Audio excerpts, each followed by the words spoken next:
Hi hello నమస్తే welcome to ఎస్టార్ media. నేను మీ మధుగాని రాణి. BRS నేతలు హరీష్ రావు, సబితా ఇంద్రారెడ్డి, జగదీష్ రెడ్డిల నేతృత్వంలో ఖమ్మం వరద ప్రాంతాల్లో పర్యటన జరిగింది.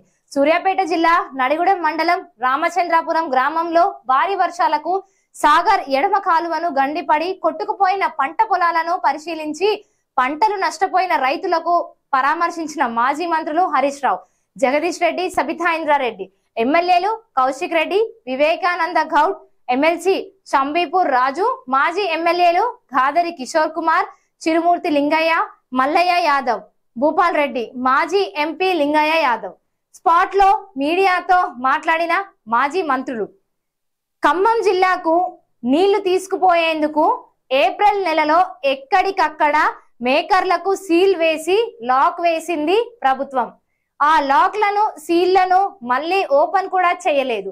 ఆ పాపం వల్లనే ఇవాళ రామచంద్రాపురం వద్ద ఎడమ కాల్వకు గండి పడింది. వేల ఎకరాలు మట్టి కొట్టుకుపోయాయి. రైతులకు తీరని దుఃఖాన్ని మాత్రమే మిగిలిచ్చింది. ఇది ప్రభుత్వం పాపం, తప్పిదం. భారీ వర్షాలకు రాష్ట్రం అతలాకుతలం అయింది.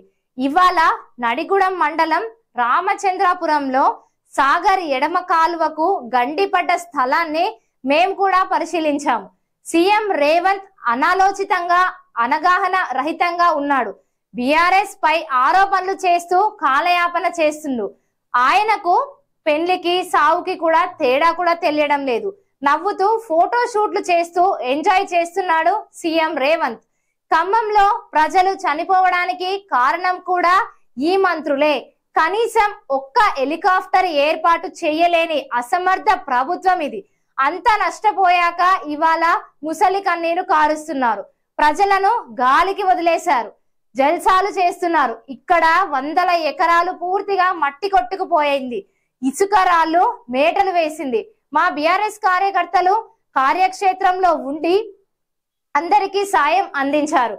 ఇంతకంటే పెద్ద వరదలకు ఆనాడు కేసీఆర్ గారు పటిష్టమైన చర్యలు తీసుకున్నారు. ఎక్కడ ప్రాణ నష్టం కానివ్వలేదు. ఇప్పుడు ప్రభుత్వం విఫలమైంది. ఈ విలయానికి కారణం ఖచ్చితంగా కాంగ్రెస్ నిర్లక్ష్యం. ఇదే కాకుండా అవగాహన రహితంగా వ్యవహరిస్తున్న కాంగ్రెస్ ప్రభుత్వమే. చేతగాని ప్రభుత్వం ఇది. రామచంద్రపురంలో ఎకరాకు 50,000 పరిహారం ఇవ్వాల్సిందే.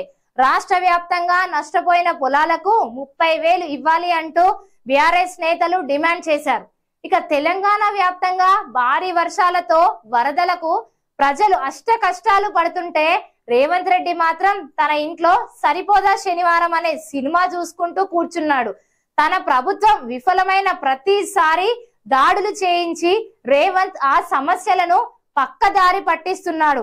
ఇక సిద్దిపేట ఎమ్మెల్యే క్యాంపు కార్యాలయంపై దాడి మొదలగుని నేడు ఖమ్మంలో జరిగిన దాడి వరకు ప్రతి దాడి వెనుక రేవంత్ ప్రభుత్వం వైఫల్యం ఖచ్చితంగా ఉన్నది. చిల్లర పనులు మానుకో రేవంత్, లేకుంటే ప్రజలే తగిన బుద్ధి చెప్తారు అని మాజీ మంత్రి హరీష్ రావు అన్నారు. ఖమ్మం వరద బాధితులకు అండగా బీఆర్ఎస్ విరాళంగా బీఆర్ఎస్ పార్టీ ఎమ్మెల్యేలు, ఎమ్మెల్సీలు, ఎంపీల 1 నెల జీతం బీఆర్ఎస్ అధినేత కేసీఆర్ గారి నిర్ణయం మేరకు ప్రకటించిన మాజీ మంత్రి ఎమ్మెల్యే హరీష్ రావు. చూసారు కదా. వీడియో నచ్చినట్లయితే వీడియోని లైక్ చేయండి, షేర్ చేయండి, కామెంట్ చేసి మన ఎస్టార్ మీడియా ఛానల్ ని సబ్స్క్రైబ్ చేసుకోవడం మాత్రం మర్చిపోవద్దు.